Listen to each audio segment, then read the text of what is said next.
What is the most damaging or powerful thing you can do for confidence?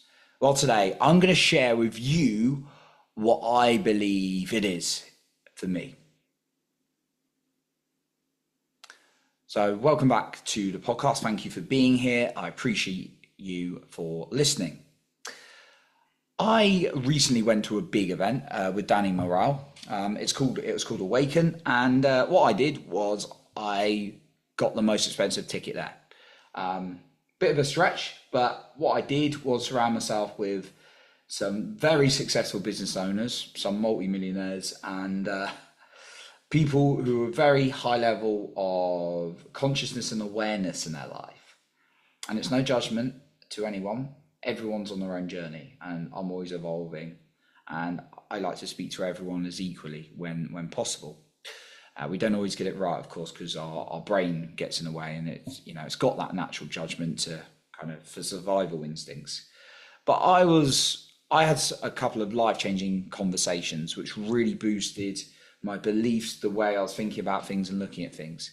The week before, 2 weeks before, and again, I'm just using this as an example so you can reference. I was in a situation with wonderful, great people, good, great human beings at heart. And we were around in having a barbecue. And the past me would have been there drinking a lot, and then probably done some stupid stuff and then woken up and felt horrible for days. And I didn't, because I'm not drinking. But like the conversation was really, really hard. And through no fault of them at all, beautiful human beings, I didn't feel so good. No one was putting me down. No one was criticizing me. People making a little bit of effort, but we just weren't in that place of being able to have deep, meaningful conversations, which I really, really like. And it didn't make me feel so good, as opposed to this recent event where we're having deep, meaningful conversations. And even from that event, I've made some really great, amazing friends who are having deep, amazing conversations. And, a couple of them we're looking about when we can meet up and have that in-person connection, which is beautiful. I've also had people in my life who were doing well, doing well externally, and successful and kind of in that entrepreneur space and got some pretty good success in their business. But like I didn't vibe with the energy, and it's very like urgent, very do hustle. And I sensed something off about it. And as a result, I pulled away and got a bit of a backlash as a response.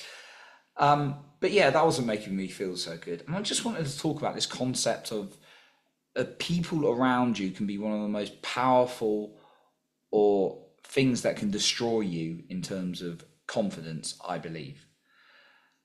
And I really want to give you some points on this today.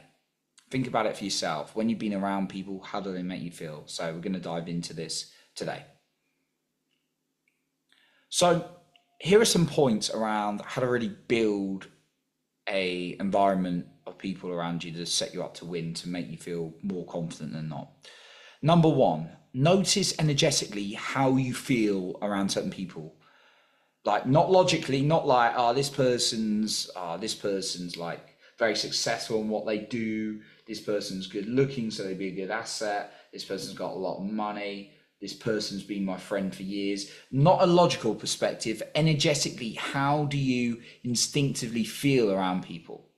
If you're very honest, because that's going to tell you everything. If you feel alive, you feel good, you feel excited, that's great. All right, hang out with more of those people. If you feel energized, lacking energy, exhausted, then you don't want to hang out with those people. Okay, so that's my first point.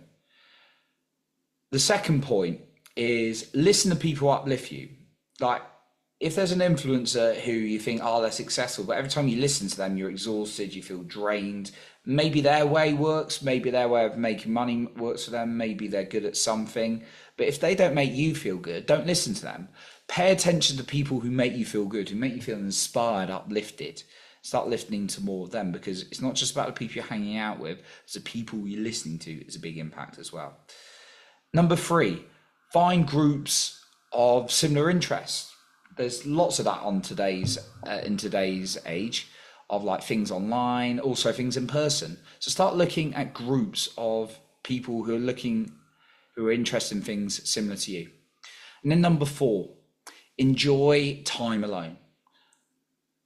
I found when I've jumped into environments, even if they're well-intentioned people, when it's like jumped into like pubs and heavy drinking, heavy nights, doing things I shouldn't, that's because of my need to just be around people, even if it wasn't right for me.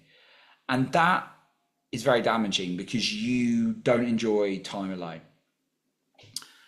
Recently, I had a dating situation, didn't work out with someone, and I was gutted, absolutely gutted. And one of the first instincts is like, I don't want to be alone, don't want to be alone. And my instincts in the past would be like, all right, I need to go out drinking, get the lads out. And I would have done that in my 20s.